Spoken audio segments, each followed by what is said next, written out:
Home. When I think of home, I think of the view we have of Mount Pirongia. She's been the backdrop to my life for over 35 years. It's like she's been calling me for most of my life. She looked over the house where I met my husband. We've climbed to the top of her for a view of cloud. We lived in Hamilton, but she called us again when we got to know a couple who farmed on her slopes. The farmer became like a father to my husband, whose father had died when he was 12. We'd had a herd of goats on their property, and each weekend we would go and spend time with the goats. We came to experience her close up, learning to understand the weather changes, the challenges of growing grass on her soil, and managing weeds on her slopes. When we moved out of Hamilton, we were drawn to a place with a view of her, and so we bought the house where we'd met each other 10 years earlier. Her mountain tracks helped me to train for walking the Heaphy track, but I found her steep, rocky slopes a challenge. She was not easily explored, with many tracks needing the use of chains to cover steep sections of track. We used to take friends for a short loop track at her base to give them an experience of New Zealand bush and stream. We know her silhouette from our home and know that we are not home when that changes. We redrew the plans for our new home so that we could see her from our bedroom, despite it facing southwest. She is my first view in the morning and the last at night. When I show people around our new home, I deliberately leave our bedroom until last, because for me, the view from that room is the very best part. These are all things I would have told you about before I did this paper. I would have also looked up interesting facts about her, the story of her name, her height, the history of the forest park.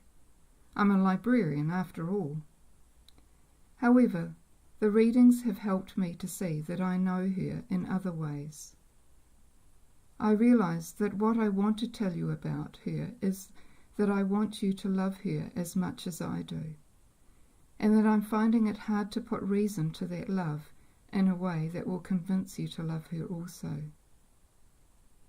I took these photos of her over a period of 3 days, so that you could see how beautiful she is and how that beauty is constantly changing with the passage of the sun over the arc of the sky.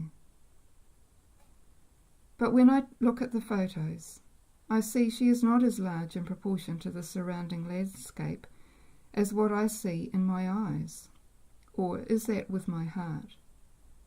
For the camera, she's just one part of a bigger picture, but for me, she is the view out the window.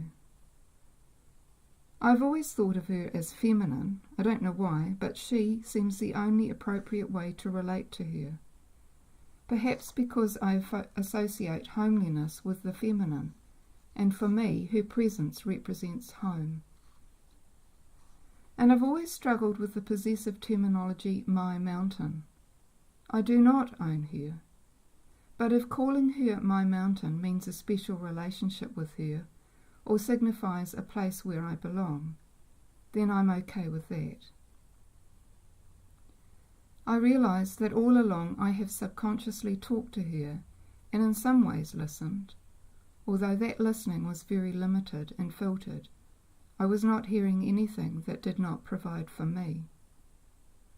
She stands to the west and slightly south, so usually she tells us of the upcoming weather. The rain falls on her slopes about half an hour before it reaches us. And before the rain comes, I feel and smell the ground winds laden with damp, moist air that remind me of being in a forest. She is often clothed in cloud and mist on days where the grass is coated in heavy morning dew. Some days she disappears somewhat shyly behind a famous Waikato fog. She embraces me with welcome when I return home, and I feel at home being in her shadow. I've been reluctant to try and paint or draw her, which is my usual way to interact intimately with something from nature. Previous attempts have disappointed me, as it seemed too difficult to capture her valleys and patterns of light and shade. It was too hard to portray the emotions that she stirs in me. I sense a distance from her at times, despite also feeling a very strong affinity. There appears a mystery that I'm unable to penetrate.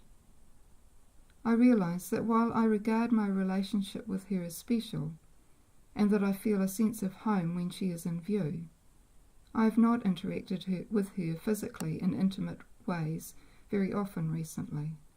I don't regularly go for walks on her, and I don't know much of her trees and streams and birds and flowers and animals. However, I seem to feel a connection despite being at a distance. I wonder if that distance is a reflection of my previously held views that creation is object, not subject. I have regarded her as only a conduit of God's revelation through creation, and over the years have come to take her presence for granted. I'm beginning to see that to love Pirongia as subject to subject requires a change in the way I connect to her. This would mean I listen more to what her needs are, and would be more active and intentional in caring for her, praying for her, praying with her. Place affects our lives, just as our lives affect a place. I wonder if this is part of allowing her to change me. I would like to finish with a quote attributed to Marcel Proust. The real voyage of discovery consists not in seeking out new landscapes, but in having new eyes.